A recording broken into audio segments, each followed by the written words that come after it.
what can other people learn. And I know there's occasionally frustration with certain federal agencies and what they have or haven't been able to do.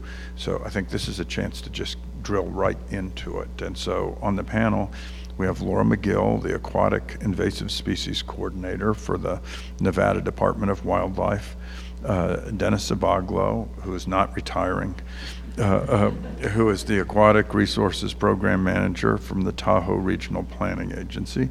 Nicole Cartwright, we heard from both Dennis and Nicole yesterday. Nicole's the Executive Director of the Tahoe Resource Conservation District.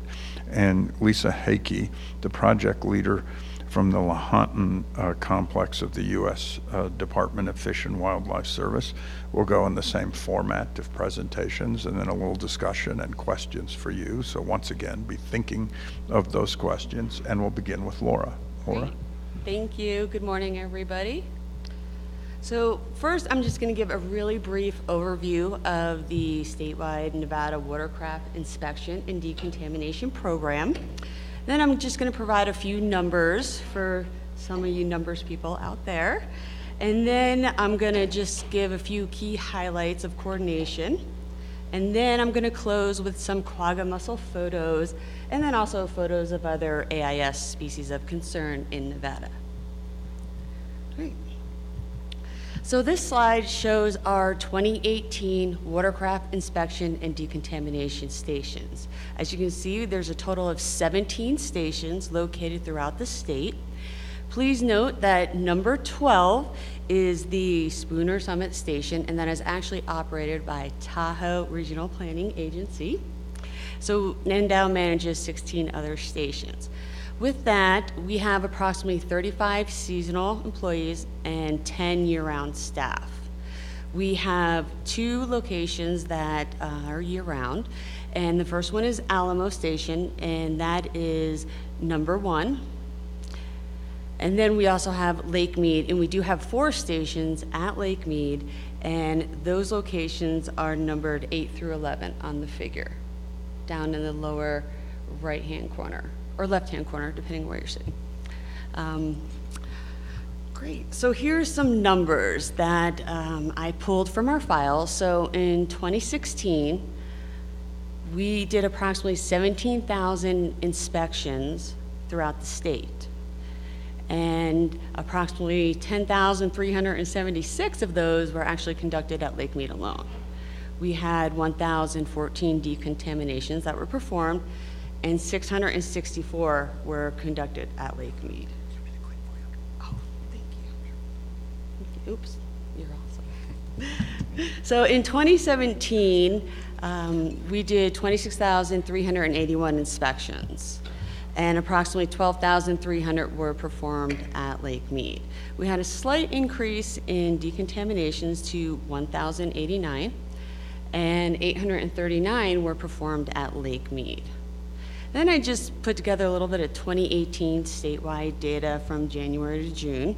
It is preliminary, but we did approximately 12,350 inspections this year, and 7,900 at Lake Mead, and then 350 decontaminations throughout the state, with large majority of them at Lake Mead. So this just kind of shows you the theme on how important Lake Mead is. And our other statewide stations, we're also having a lot of luck with those. We conduct entrance inspections at those stations. And in 2017, we had that large increase in inspections because we increased staff at our northern stations, and we also took Alamo Station down south, and it transitioned from a seasonal station into a year-round station. Great. So here's just a few key points for coordination that I just wanted to point out with Lake Mead. So what's really important is we have free of charge watercraft decontamination and exit inspection services. In the beginning of the program, we started out with one NDOW contract seasonal person who did boater outreach. Now today, our program has grown, and we service 4 stations. We have approximately 12 contract staff during the boating season, as well as 9 full-time staff. And we couldn't have done that without the great coordination of the Park Service. Another area where we've made great strides is consistent outreach message. So what's great is the National Park Service, they provide outreach at the fee booths, at the visitor center, as well as at the marina. And whereas NDOW, we provide our outreach at the boat ramps and the stations. And we all try to stick on the same message because we all know consistency is key. So I was down visiting Lake Mead, and I have vessel owners coming out, and we're introducing ourselves. And as soon as I say, good morning, hi, my name is Laura Megill. I'm with the Aquatic Invasive Species Program. They say, oh, I know, clean, drain, and dry. I got it. And I'm like, well, where'd you hear that from? Oh, we stopped at the visitor center. We picked up some information. They're great up there. Another person, I was at the marina and they were telling us. And then, oh, I'm a regular. I know all about clean, drain, and dry. So it just was good to hear that we're getting a consistent message, and we worked really hard to do that. Another area where we've improved upon is the concessionaire program. And at Lake Mead, there's over 4,200 moored vessels, slips there. And so we have a lot of vessel owners that leave at the end of the year, and we seem to be missing some of them. So we worked with Lake Mead, National Park Service over the years, and now when vessel owners leave for the season, it's mandatory that they get an inspection and a decontamination if needed. And what happens is they complete a watercraft movement notice at the marina that is submitted to the NDOW staff, and ideally we're supposed to get 72 hours of notice before their departure. It doesn't always happen. Sometimes we reach out to vessel owners and oops, they've already left. As soon as we find that out, we contact the nearby state AIS coordinators, and we let them know, hey, we discovered a vessel that left in the middle of the night. Hopefully, when it comes through your California Agricultural Station or the AIS station, you're going to catch it. Please be on the lookout. It's really important. We also contact our law enforcement and let them know. And this way, it just helps, close those little holes in the network, so to speak. So we've made great strides with that. We used to get forms that really just had nothing but a name and maybe a vessel number. Couldn't even find the phone number, so then we'd have to go down to the marina in person. Date was missing, just some other little things missing, or the form was just signed with nothing else. So we really worked closely with the marina as well as the National Park Service to see if we could get the marinas to inform all of the vessel owners that this is really important information. It's going to make the process so much quicker for you when you exit the park. So let's move on to the Aquatic Nuisance Species Database and the AIS state coordinators. So this has been a great help to us at Lake Mead. Again, when we perform a decontamination, we submit a notice through the system, and that goes out to all the states along the travel route of the vessel where it's going to end up. It's the end destination. And so what happens is if, let's say, the vessel goes through another checkpoint or AIS station, they take a look at the vessel and they find something. It's very easy for them to then notify us and say, hey, we found this. And then that allows us to make adjustments on the ground. And that was something that recently happened this year. We had a vessel that was fully decontaminated. They spent 6 hours on it. It left and it got held up at one of the checkpoint stations into California. And we received an email. We found 2 small half shells of a quagga mussel on the vessel. But don't worry, they were dead, but they were there. And we said, okay, how did this happen? What are some ideas? How can we address this in the future?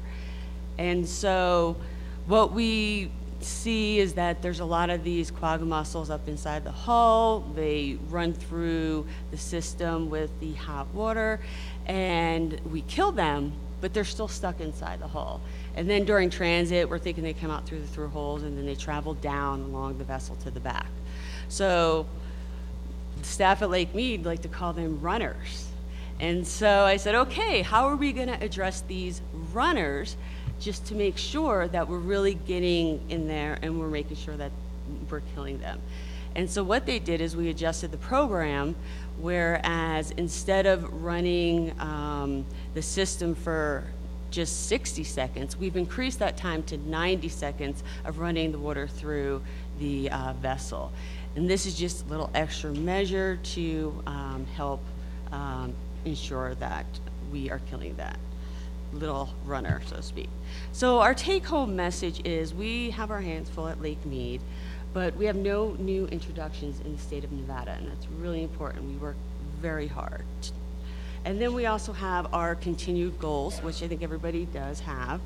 And it's basically we want to reduce the number of quagga-fouled watercraft through free of charge services. We want to keep that free of charge, and we also want to continue performing our entrance inspections on high-risk vessels. We can't do it on everything, but on high-risk vessels, we definitely make that a priority. We want to eliminate the number of AIS-infested vessels sold by dealers and auction houses. And that was a program that came about through coordination with the states, notifying us that they had some fouled watercraft that were ending up in their states, and we tracked it back to Las Vegas dealers and auction houses. So we put a program together to help combat that, and that would have never came about if we did not have that coordination and collaboration with our neighbors and those partnerships to let us know, hey, this is what we're finding. So then we can adjust our program, and that's been really key for us. And then we also want to continue our top-of-the-line AIS outreach and educational opportunities. So here's just a few pictures from Lake Mead.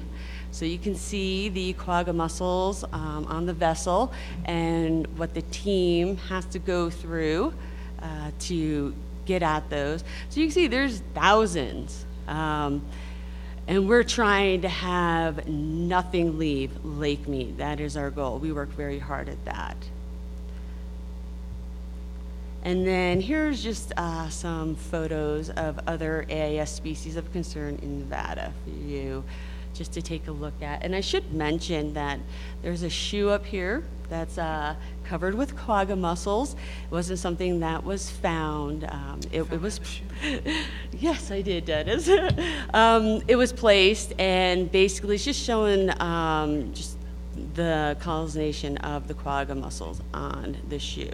And I have to tell you, when we have these out at the stations, the public just loves it. And they just, I think the most comment I always get is, wow, they are so small.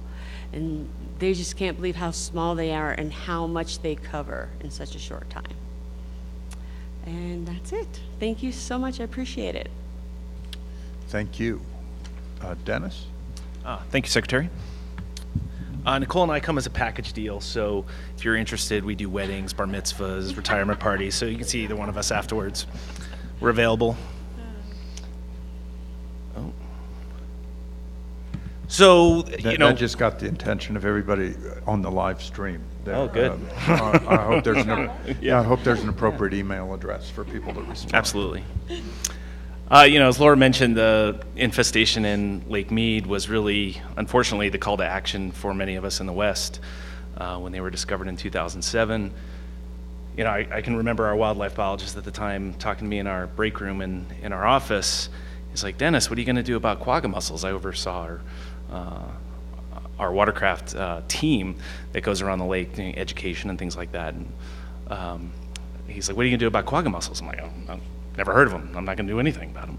But we all quickly learned. And so it was pretty amazing, the call to action here in Tahoe, discovery in 2007, and then we're doing inspections that following summer in 2008. So it was a pretty impressive response. My agency is mainly a planning, regional, regulatory agency, policy framework, things like that. We're not necessarily an implementer for on the ground, and so we partnered with the Tahoe Resource Conservation District to do those inspections on a voluntary basis at all the marinas. This was a bit challenging. Nobody really understood what the problem was, getting in their way of getting on the water, but trying to make them understand why we're doing what we're doing, protecting Lake Tahoe, as you can see here. It's one of the most iconic water bodies in the world, and so to kind of relay that reason to the public really helped us get some support. As I think Julie mentioned yesterday, the public has really supported this program as we've been in it, doing it now for 10 years very successfully. So as we moved away from these inspections at the ramps, it's a really clustered situation. People are trying to get on the water really quickly, and they don't want any interference. So now we've moved towards a off-highway or at the entry points into the basin.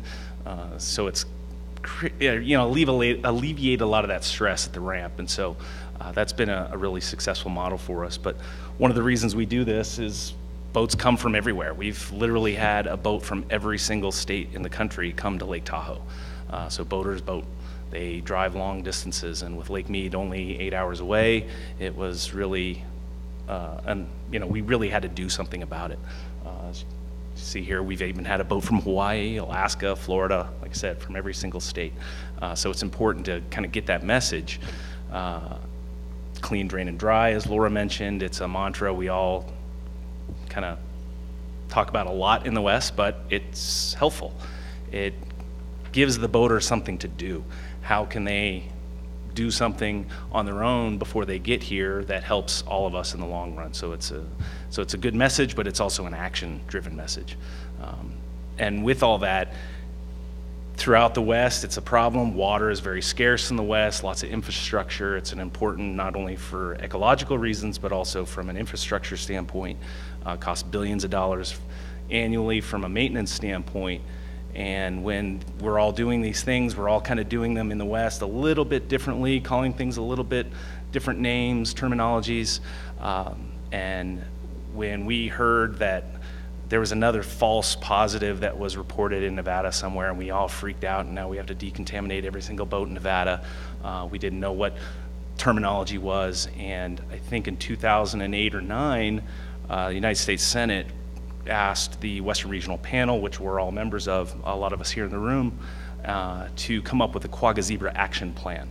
And this was a plan that was identifying the problem and different ways to effectively deal with it, not only from a control standpoint, but from a prevention standpoint. And so that kind of brought us all together at the Western Regional Panel. All the Western states and the AIS coordinators got together and figured out what we're all talking about. So now we're all speaking the same language. We're all doing the same protocols now when we're doing inspections and decontaminations. There's guidelines that we all follow, so boaters know what to expect when they cross state lines. It makes it easier for all of us in the long run.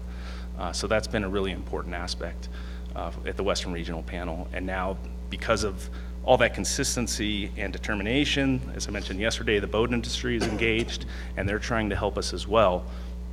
But having that effort and understanding, so we're all talking the same language, has been really key. And the more and more programs that get online, California operates a little bit differently, where most of the states in the West are statewide programs. Tahoe kind of represents what California does. We have individual programs. And so we help encourage all those other programs to get on board as well. Laura mentioned the database. There's a mobile application that we're using here in Tahoe and other places. I think Nevada, you're using it, Colorado, Utah, Arizona, all one localized database, so we can see what's happening to boats, where it's been inspected. If it's launched in positive water bodies, we get alerts, like Laura said, when a boat's coming our way that may have come from an infested water body. So it takes a little bit of mystery out of some of the inspections when we're finding out, evaluating the risk. There's no such thing as no risk, so everything we do is trying to drop that risk bar down. So that mobile application has been really helpful. And with more and more programs coming online, it's helping us all in the long run. The more water bodies that are protected, the better off we all are. So that's kind of the big aspect when we're doing all of our efforts here. But just wanted a takeaway message or takeaway picture. This is a photo we use, or a sticker we use for our program. Basically indicates that you're bought into the program for the season, but this is down in Lake Mead. So this should have been a boat that's only boating in Lake Tahoe. It says Tahoe only, I believe, but sure enough, it's down in Lake Mead. So like I said, boaters go all over the place, but we're all working really hard together to solve the problem. Thank you, Dennis. Nicole? That just makes me like my back of my neck cringe when I see stuff like that. Good morning, everybody. Nicole Cartwright, Executive Director of the Tahoe Resource Conservation District. And I'm going to specifically highlight kind of our role, the RCD's role in this cross-boundary collaboration effort. And I'm really highlighting on prevention, but I'll also throw in some control at the end. Just a show of hands, how many of you guys work with your RCDs on invasive species prevention or control? Yes, that is so much better than a lot of other places. That's great. Just to highlight what RCDs are, there's 3,000 of us. We are live streaming out of here, so you should describe that. A lot of people raised their hands. There was a lot of hands, yeah, it was really great. I thought my excitement was showing that. I've worked for the district now for a little over 11 years, and it's just amazing. When I first started, I felt like nobody knew who RCDs were, and I feel like it's getting better recognition, so that's exciting. We're non-regulatory. There are 3,000 of us throughout the nation. Typically, they're divided up by some sort of region, typically counties, but here in the Tahoe Basin, the Tahoe RCD is actually the jurisdiction on the California side, so both El Dorado and Placer County, but we are able to go across state borders when there is a need. And so I just wanted to highlight that because that's really what made this partnership and us the implementing arm for aquatic invasive species prevention and control. We're very nimble, we can adapt quickly. A lot of our statutes allow us to grow and wean and take on new tasks. So just wanted to throw that out there. That's kind of why the Tahoe RCD was brought to the table originally. So the two aspects that Tahoe RCD is really instrumental in is the prevention program and control. Like I said, I'm going to highlight the prevention program. In 2007, I was actually an AmeriCorps member working for the Tahoe RCD, and I remember going out and doing voluntary inspections as a trial run over the 4th of July with a bunch of Tahoe Baikal Institute students from Russia. We had no clue what we were doing, and we were just out there attempting to make contact and find some solutions on how to communicate with boaters.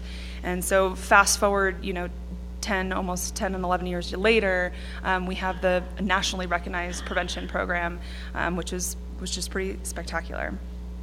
And I say we a lot, just keep in that context that we is the Tahoe RCD, but it's also all of those other partners. It's the Tahoe Regional Planning Agency, it's all of the marinas, it's Nevada Department of Wildlife, it's California Department of Wildlife, and I'll forget a million others, but like we said, it's those 40 partners, and it takes that entire village in order to make this program work. We're just the ones on the ground.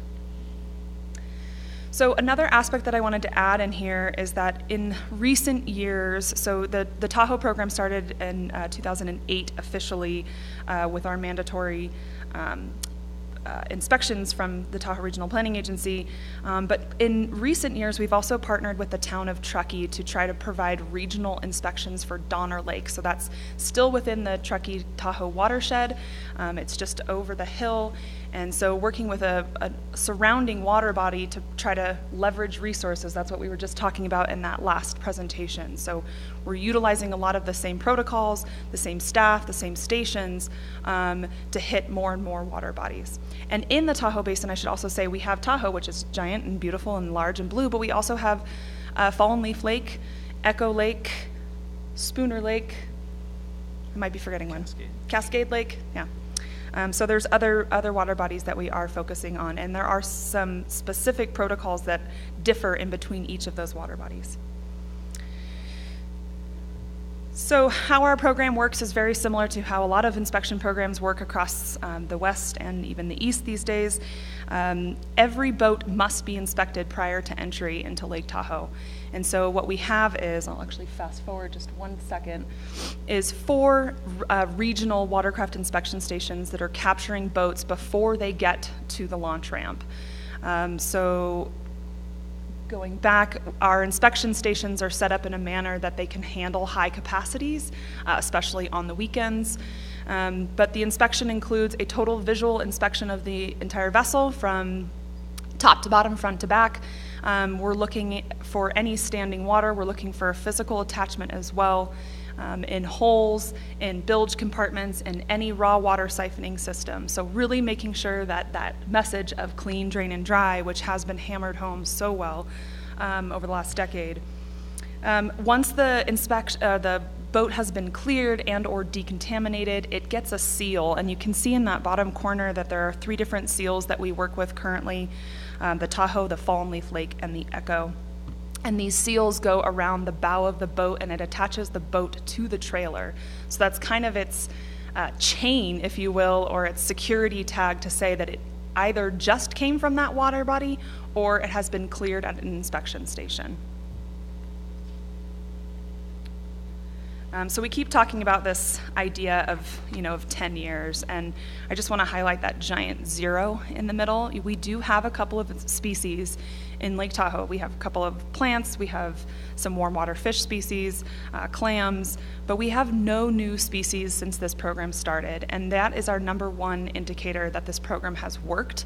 It's taken a lot of effort, it's taken a lot of resources, but prevention is definitely cheaper than any control we could do if we were to get quagga zebra mussels, New Zealand mud snails, or any other species for that matter. So I think that that's pretty spectacular.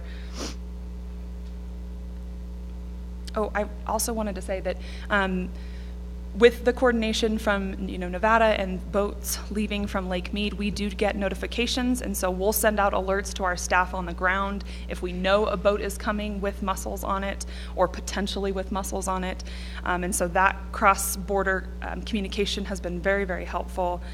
We still see about 20 to 50 boats per year with some sort of physical attachment. That's not counting how many decontaminations. So typically in a year, we're doing about 8,000 inspections. About 46% of those are getting a decontamination, most likely because they have some sort of water on board. And then of those, 20 to 50 per year have physical attachment. So the physical attachment portion is pretty small compared to the number of high-risk boats, which are all getting a decontamination. And lastly, I just wanted to highlight, another aspect where the Tahoe RCD has been really instrumental in control projects for species that we currently have. A lot of places RCDs are working with agriculture and private landowners. And here we're actually being able to work with private landowners and private marina owners to implement control projects in their private marinas. And so we're kind of that gap to get the federal or the state or that regulatory and put that work on the ground by being kind of the nice guys with the white hats, and we're just here to help, which we are. And that's really it, and I will pass it over to Lisa. Great, thanks, Nicole. Lisa? Show me the button. That one. The right. Yep. Thank you, Secretary. Thank you, everyone, for inviting the Fish and Wildlife Service, FED, to the panel. I'm just going to provide a very straightforward overview of the U.S. Fish and Wildlife Service Aquatic Invasive Species Program from a national perspective, regional perspective, and bring it down briefly to the Lake Tahoe arena. I'm the project leader of the LaHunt National Fish Hatchery Complex, and our primary role is... Might need to get a little closer to the mic. Primary role is recovery, reintroduction, and management of LaHunt and cutthroat trout and other native fish species, as well as the habitat and ecosystem health that they depend on. And so, as an opening, statement, obviously, ecosystem health is an important part of conservation, and aquatic invasives always brings the challenge from that side of the issue.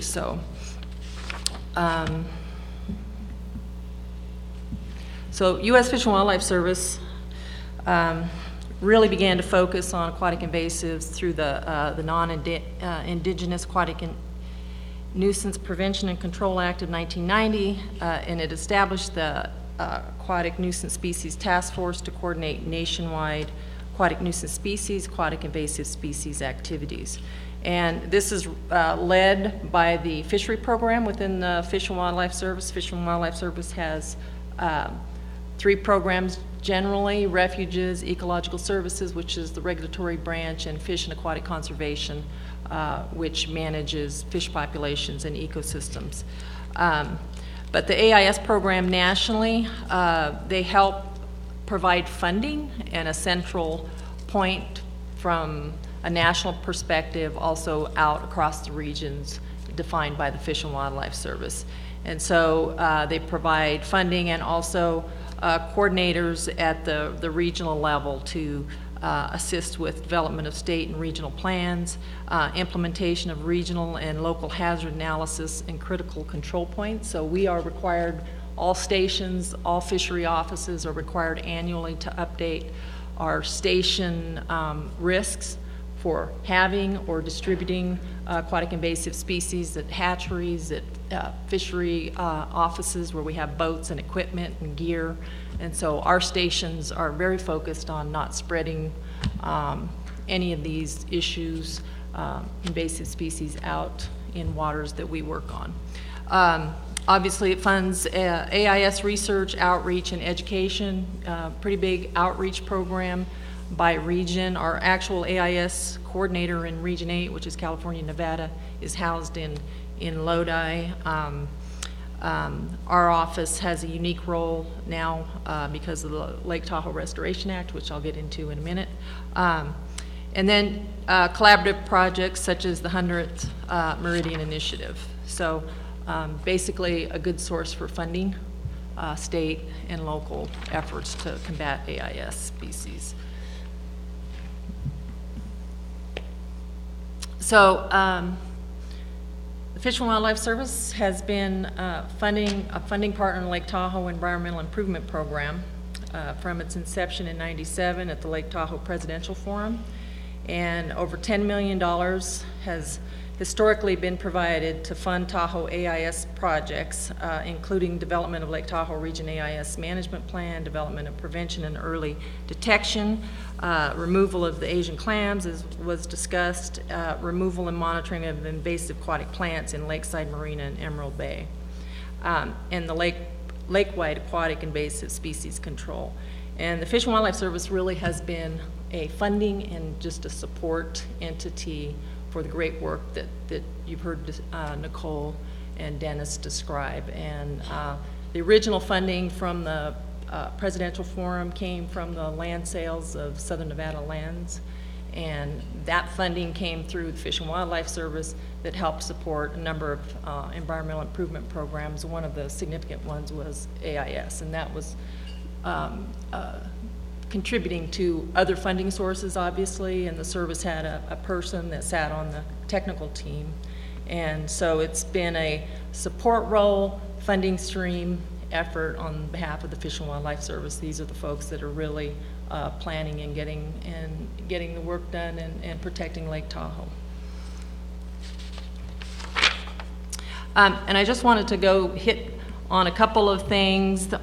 Species, the curly leaf pondweed, more than 95%, and Dennis, you can chime in if these slides are not accurate. Look good right now. Okay, they look pretty. I particularly like the bubbles. Yeah. Weeds. Yeah, it's weeds. More than 95% of the Tahoe Keys 172-acre lagoons are infested with aquatic invasive plants. Tahoe Keys Property Owners Association has both aggressively managed these plants with available methods and proactively sought long-term solutions. So that's a huge problem in the Keys, which is obviously a modified feature in the original historic Lake Tahoe, and obviously modified habitats create great environments for invasive species, as we all know, land or aquatics. And then the other issues, aquatic invasive plants affect all marinas and numerous shallow, warm areas around Lake Tahoe and continue to spread, constituting the most immediate threat to Lake Tahoe. And then curly-leaf pondweed, able to grow in deeper, colder waters, has begun to spread more rapidly than Eurasian water milfoil. And the deeper, colder water, obviously from a lahont cutthroat trout standpoint, is of concern, and so managing that threat to the health of the water quality is extremely important. And so I just really quickly want to close, on the collaborative AIS management projects and the Tahoe Environmental Improvement Program. Lake Tahoe Restoration Act. Pardon me, jumped ahead. So my office's role, as I mentioned, Lodi has Region 8 California Nevada's coordinator for AIS that I believe many of you work with. But the Lake Tahoe Restoration Act signed December 2016 identified a particular appropriation for aquatic and invasive species of to the tune of $43 million. And that legislation identified the Fish and Wildlife Service specifically for that money to stream through. And so it was specifically passed through the Fish and Wildlife Service and then to the region, and then came to my office, which is why I'm now on this panel.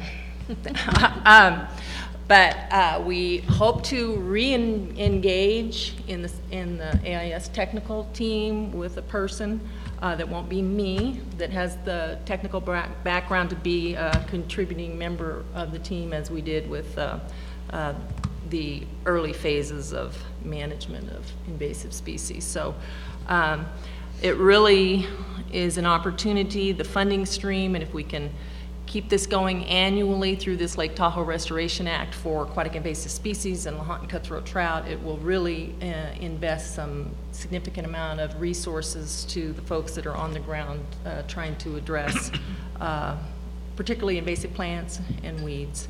And so in closing, briefly, just kind of touch on, obviously improving water quality, protecting native species in the basin, and really important is managing the health of these ecosystems for native species and lahont and cutthroat trout.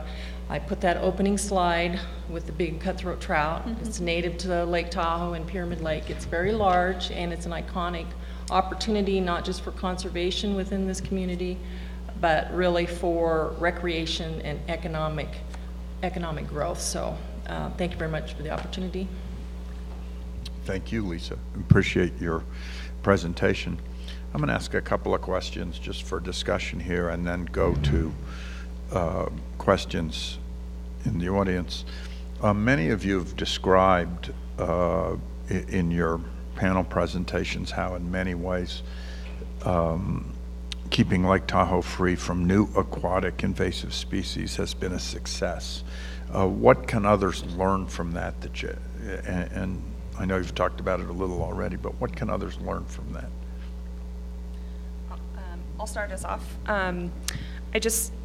One of the things that we've been highlighting in our 10 years of success is that we are here as a resource and don't reinvent the wheel in any way. There's so much materials, there's protocols written, there's one of our staff, who is our AIS Program Manager, is known as the decontamination expert. Don't try to start from ground zero. I think sharing all of those resources is going to help other agencies find that success. And then, a lot of us have been talking about, I think someone even said about Hawaii, that we're always kind of playing the catch-up game. And I think for aquatic invasive species specifically, if you can implement prevention measures now before it's too late, it really will save a lot of time and money in the end once control measures have to step into play. So, great. Anybody else? Dennis? Yeah, I think, in the beginning, nobody knew what this was, and so while regulatory rules and policies and things like that are important, education is that critical piece. You got to have that. People need to understand why you're doing what you're, understand what we are doing and why we're doing it. to protect that resource, keep people on the water, having fun, spending money, but enjoying the wonderful resource that we have here at Lake Tahoe.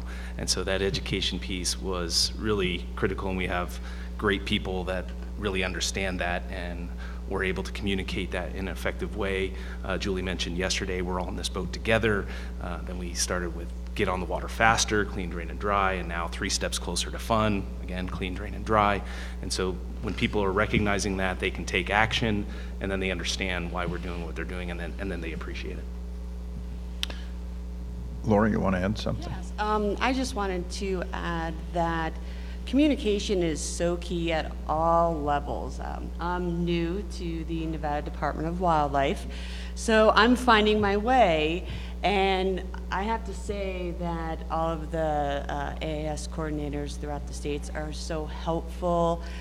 I can just reach out, and I call Dennis, and I have questions, and he's more than happy to answer them, and any other of the state coordinators. And then also communicating with the public is so key, and that is a priority with our program in the state of Nevada. When we went through training all of the teams this year, we just couldn't stress enough that you're here for the public, you're here to educate and engage them and explain why we're here, what are we doing, and how they can help. And we hand out pamphlets and some swag, which they always like, as well as having the displays. And it's nice when you have those repeat vessel owners, they come back and they're like, still got my keychain, or hey, I need a new flag. And I told one of my pals that he needs to clean, drain, and dry his vessel. It just shows the success, and I try to stress that with our entire team, that we're here and you need to engage with the public, and also take the time to talk, with the children as well that come to the stations. That's of course when we're not slammed, but that's been, I think, a real success this season with the team, and I've had several repeat personnel that came back, and they cited that as one of the big improvements in our program. So I was really excited about that. We really came together as a team in the last minute since I came on, just as the season was kicking off. So again, just coordination and communication are really key, and I can't stress it enough. Dennis, you just mentioned, as you went by it, regulatory and statutory authorities.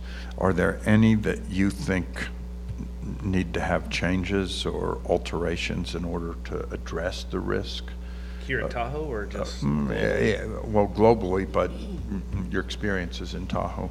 So maybe that the invasive mussels or other invasives. Yeah, I think, now, as the Secretary said, we have the statutory regulatory authority here in Tahoe. We require all motorized watercraft to be inspected, and that certainly helped. I think that's good for us. It would be beneficial for others to continue that throughout the West, just to have that consistency. There are programs throughout the West that do have that, but not all, and so we are building steam in that regard. But we've made tweaks to our rules over time. When we've seen an issue or a loophole or something like that, we have a secret shopper, if you will, that goes around and tests all of our stations and our ramps and identifying any gaps, and over time we've made some tweaks to that.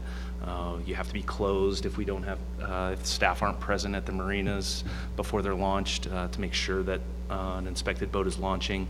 The threat of spread within the lake of the existing species, we've addressed new rules to deal with that, and that's being consistent with other states. Drain plugs, bilge plugs, all boats generally have them, and part of that clean, drain, and dry message is to pull that plug. But now the states, and I think through Ken Moyer's presentation from WAFWA, Western Association of Fish and Wildlife Agencies, had all the fish chiefs, I think John is part of that, your boss, right? Where they all coordinated together to make that a priority for all the western states to have a consistent rule regarding drain plugs, and so that's something we did here in Tahoe as well. Good. I'm going to ask one more question and then move to the audience, so if you want to be ready with any questions you have. And I think one of the interesting things, Nicole, that you mentioned that I knew about but might not be generally known, is that, yes, we have focused on Lake Tahoe, but then there's all these other alpine lakes and other water bodies that surround Tahoe and even in the greater regional area. How do you, and they might not have as stringent protections or programs as Lake Tahoe does, and yet there's lots of interaction between people that are in both with their boats or other things. How do you identify where a threat might exist in a adjacent water body or somehow within the general vicinity and address that as part of your program?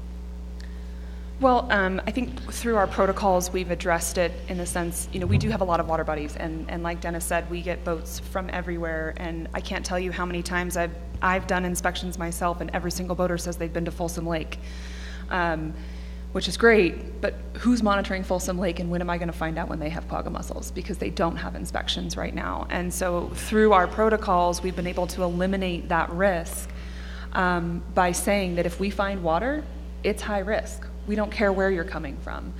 We care where you're coming from because it's going to help us in our investigation and get to that final answer. But really, we've built the protocols around the fact that not everybody is as stringent as we are. Another highlight for that was that this year, Truckee, Boca, and Stampede? Yeah. So it was this summer. Sorry, this last year has been a bit of a blur. This summer we found a boat that came through a Tahoe inspection, and it had mussels on it, and they were dead, and it had been out of the water for quite some time. But in its transport from the East Coast, it stopped at Stampede Lake, which is just off of Highway 80 north of Truckee, where it is mandatory self-inspections, which is a hard term for most folks to understand, and then it came to us. And so that's a big, huge concern for that water body, and then also for us in trying to eliminate when folks are coming from the east. And to the Department of Agriculture, they did everything they could. That boat actually made its way around the ag station. So again, just having every measure possible in place in order to reduce risk wherever you can. That was a long-winded answer. So. But it was a good answer. We have just over 10 minutes. Let's go to your questions. Who has a question? There's one right here with Amy.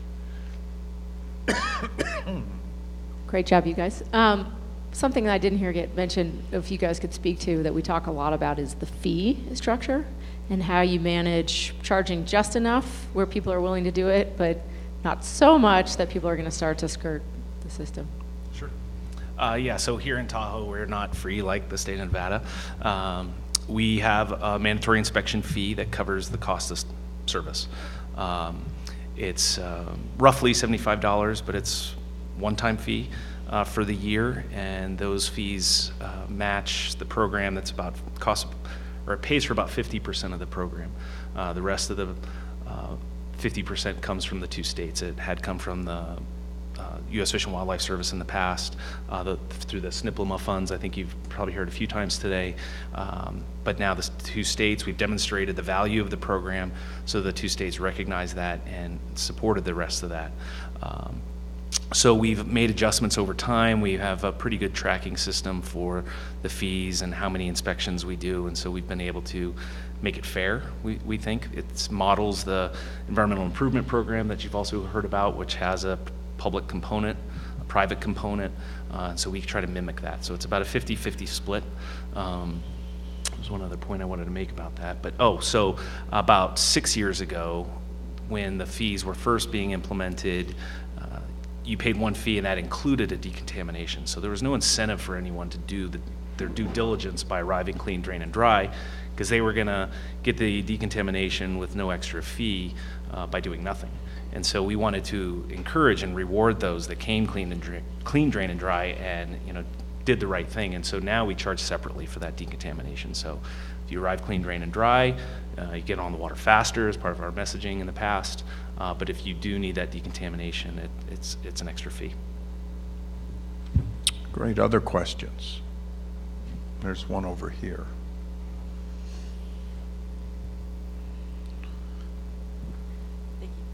Luann McMartin, Fish and Wildlife Service.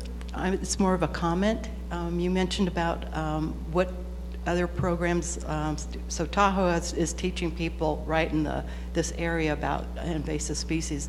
And what I have been doing has been working with the state agencies in California, doing workshops. We do 3 workshops, and it's an all-day workshop for aquatic invasive species, and we will go to different marinas, and we will teach the people at the marina so they can also educate the public.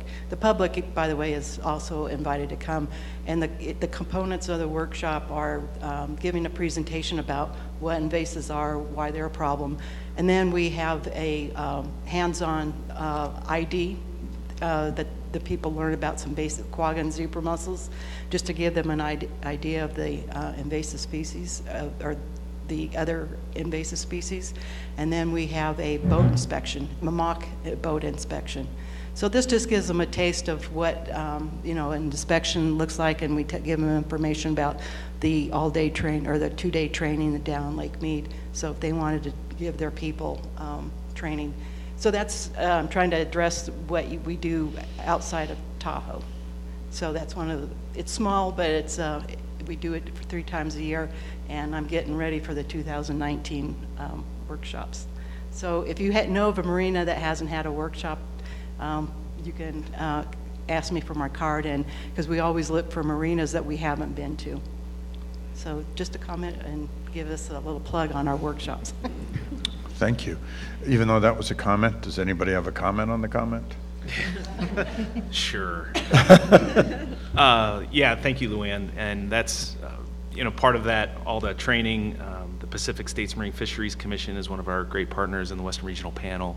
The website westernais.org has helped us facilitate all that coordination and the training that I think all of us, for the most part, have been down to Lake Mead to do the consistent and the consistent training that we all get, that uniform protocols, minimum standards, UMPS, great acronym. Uniform minimum protocols and standards for dracaenid mussel species in the western U.S. But we're all doing it. Sounds like something you say after you take a hit to the stomach. We've got lots of good ones. We got lots of good acronyms up here. UDERWAG, that's one of my favorites, but UDERWAG? That's for some vodka after we're done here, right? But no, it's the training down in Lake Mead is great. You can kind of see some of the pictures Laura had. That's what you see when some of those boats come out of Lake Mead. It's eye-opening. They spend hours and hours and hours decontaminating those boats. So it's good for all of us to get down there and have that consistent training that for the protocols, so we're all doing the same thing. Great. Other questions? There's one right over here. Hello, thank you for your presentation. It's very nice. I'm Claudia Cottle from Bear Lake, Utah, Idaho. Very much like Tahoe, it's blue and crosses borders of 2 states. My question was about a couple things we haven't heard. What about working with Corps of Engineers? What about construction equipment? Looking around here and seeing the marinas, I'm thinking there's got to be a lot of construction, and the word on the street or the marina was that it's very likely that Mead may have gotten their mussels from construction equipment. So curious as to those 2 things, kind of together and kind of separately. I'll start, and it's a great question.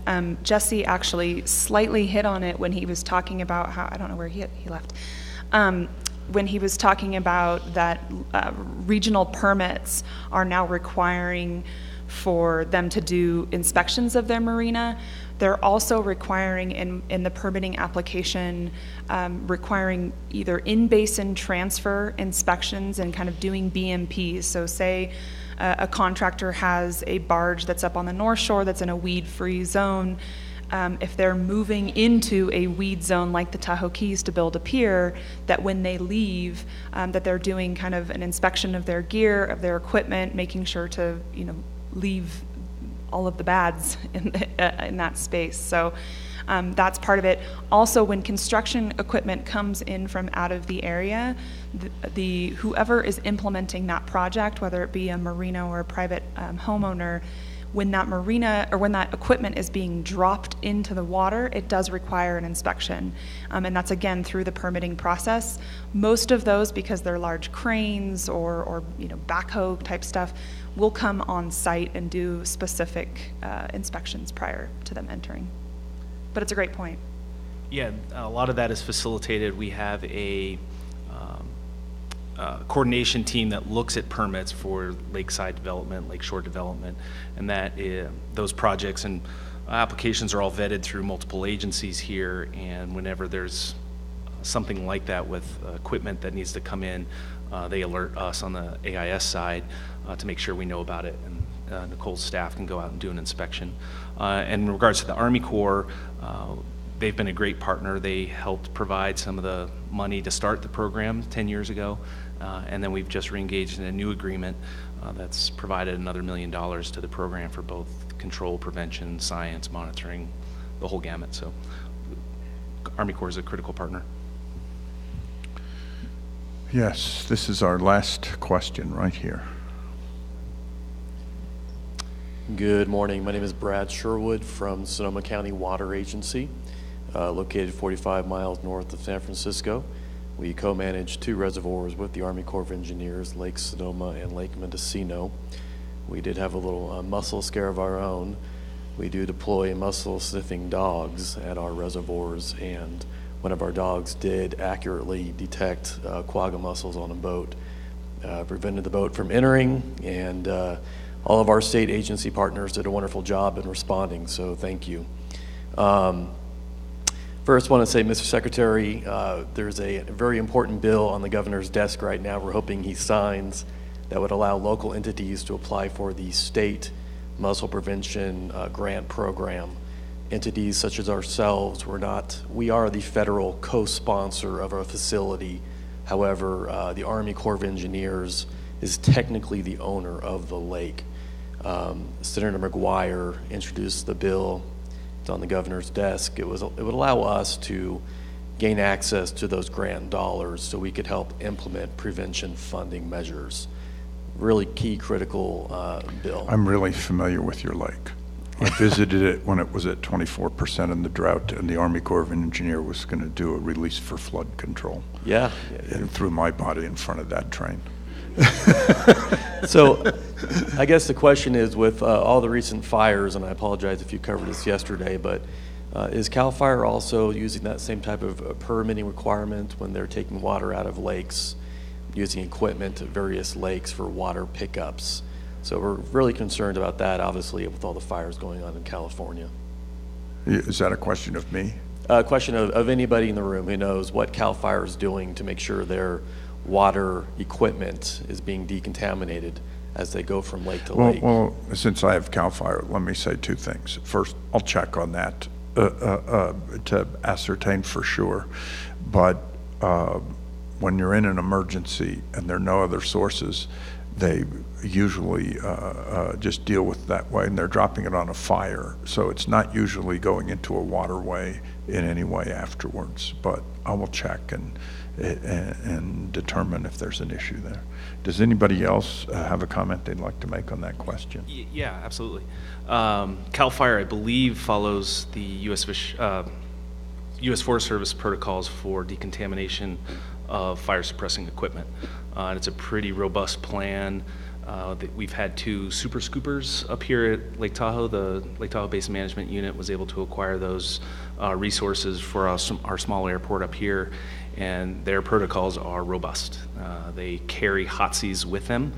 When they travel, they have a support team that carries decontamination equipment with them, and so they also get lists of all the water bodies they have access to that identifies all the invasive species within those waters, and they are required to decontaminate before they are picking up water from another water body. So they do have protocols in place. I'll just add that we are currently working with CAL FIRE, and I know around the state this is happening for pre-attack plans. And so they're creating plans that show, different evacuation routes, staging areas, and they're also identifying water bodies that could be used for fire suppression and marking them whether or not they are infested. So right here in Lake Tahoe, we have infestation of plants and clams in Tahoe, but in Fallen Leaf Lake, we do not.